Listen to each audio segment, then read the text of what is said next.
Yo, what's up, guys? Welcome back to the Fantasy Hotline, our second fantasy football video of the 2023 season. Today, we're going to be talking about players to avoid for the upcoming season. Number 1, Jonathan Taylor, running back, Indianapolis Colts. Last season, JT was one of the biggest fantasy football busts of all time. Why was that? Well, he had his injuries.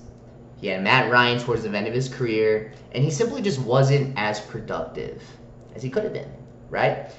Everyone took him number 1, number 2 overall last season, and everyone was extremely disappointed, right? He's going high up again this season. I don't know why. Has his situation improved? All right, maybe a little bit, right? Matt Ryan's not there anymore. But is Anthony Richardson going to be much better? You know, he's a rookie. We don't really know what he's going to be doing. We don't know his chemistry on the team yet. And the thing about Anthony Richardson, he's a rushing quarterback. What does that mean for Jonathan Taylor? It means less goal line carries, less goal line touchdowns that are to be going to Anthony Richardson. Okay? So I don't like Jonathan Taylor this season. I don't believe he's got a high ceiling, and I'm staying away from him. All right? Next up on the list. Some of you guys are gonna find this one controversial, but let me explain myself, all right? Don't click away yet. My second player to avoid, Travis Kelce. Avoid him only outside of the first round. But the thing is, everyone's taking him in the first round, okay? So if you try getting him in the second, it's not happening. Why avoid Travis Kelce, right? Well, let me explain myself here, okay? Now, Travis Kelce is a great player, the greatest fantasy tight end ever, and in my humble opinion, right? But by taking him in the middle of the first round, a full 25 plus picks of anyone else at that position, you're asking for trouble. All right, in PPR leagues, he was 100 plus fantasy points better than any other tight end. That's amazing. That's pretty cool, but it's also in the past. Okay, we got to think about what he's going to be doing this season. He's gonna decline a little bit. So he's not going to be dropping 1,500 receiving yards, 15 touchdowns, whatever the numbers are, ballpark numbers. He's not going to be doing that every single season. Has he done it the past few in a row? Yes, but he's just I'm not wasting a tight end pick in the first round. I'm not doing it, and I just don't like his ADP. He's going like top 5, top 8 picks. Like, nah, dude. I'm going to spend my picks elsewhere on a Cooper Kupp, on a Saquon, on a Derrick Henry, on a Nick Chubb. I'm not taking Travis Kelce. All right, end of story. Let your other fantasy league mates take him. All right, next player on my list that I'm going to avoid is no other than Calvin Ridley, wide receiver, Jacksonville Jaguars. He's a little bit better of a situation here. He's got Trevor Lawrence, but we haven't seen Ridley on a football field in 2 years, right? After he got busted for gambling and the whole thing, we haven't seen this kid play in almost 2 years. And right now, he's routinely going off the board as a top 20 wideout in fantasy football drafts. And I don't know why. I don't understand it. He's an incredibly risky selection. We've seen good things from him in the past, but we got to remember, this is a brand new situation for him. He doesn't have this team chemistry with Trevor Lawrence. You know, that shit may take weeks to develop, and we don't have that time as fantasy football managers. We want to see production, and we want to see production all the way. Week 1 through week 17. We don't want to see production by week 12, week 13, because the year's already over at that point, and your season might already be done for. All right, I'm not taking Calvin Ridley. He's a risk, and we don't want risky picks in fantasy football, all right? So, no, I'm not doing Calvin Ridley. Next up, we got a quarterback. All right, DeShaun Watson, all right, quarterback, Cleveland Browns. You know, let's be clear on something here. DeShaun Watson is definitely going to be a bust, all right? He's being priced extremely high as a quarterback in fantasy football drafts that I've done this summer. I would rather have Daniel Jones. I would rather have Kirk Cousins. I would rather have Dak Prescott. A lot of other guys who are going around the same time DeShaun Watson is going, I'd prefer, okay?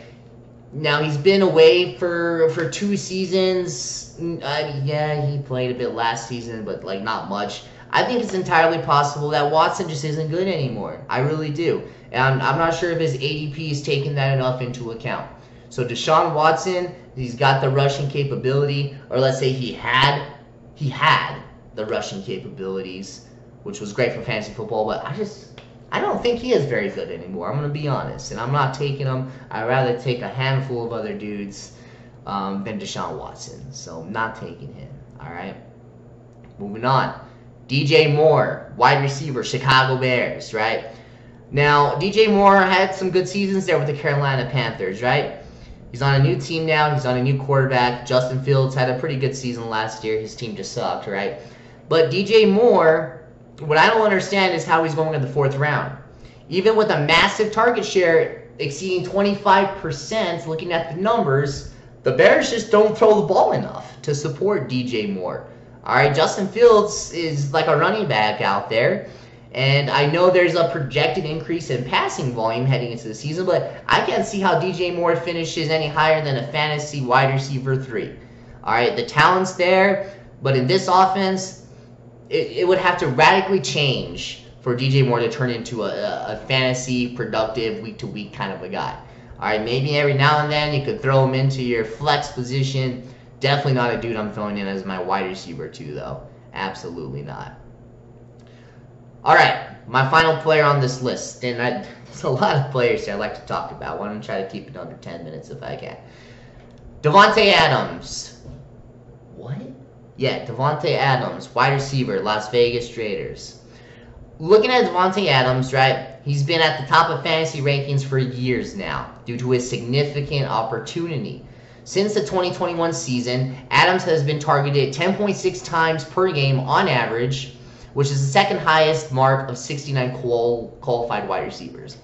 Even with switching from Rodgers to Derek Carr last year, Adams actually saw the highest target total of his NFL career and remained a top 5 wide receiver for fantasy purposes. That was last year. What's his situation like this year? Well, it's a very different situation, right? He no longer has Derek Carr. He no longer has Aaron Rodgers. He will arguably be playing with the worst quarterback in his NFL career, who he's ever played with, Jimmy Garoppolo. Okay? Now, Garoppolo's proven that he can get the job done in the past, but that was with Kyle Shanahan calling the shots, right? What are things going to look like now in this Raiders situation? And, you know, in my personal opinion, I don't think it's going to look very good. All right? Add in the fact that Garoppolo has a lengthy and extensive history of injuries.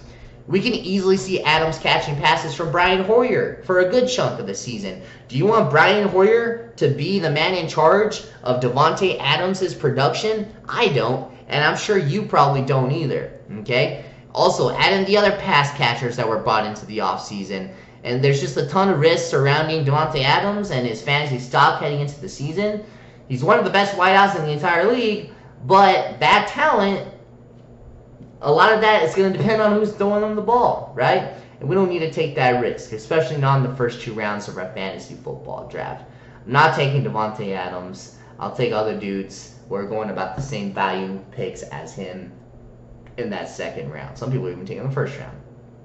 Now then, these are some of my 2023 fantasy football busts. All right, we talked about a lot of different players at different positions. Let me know what you guys think in the comments below. Who do you believe is going to be a fantasy football bust this season? Thanks for watching. Stay tuned in for videos throughout the rest of the summer heading into the season. Hope you enjoyed. I'm out. Peace.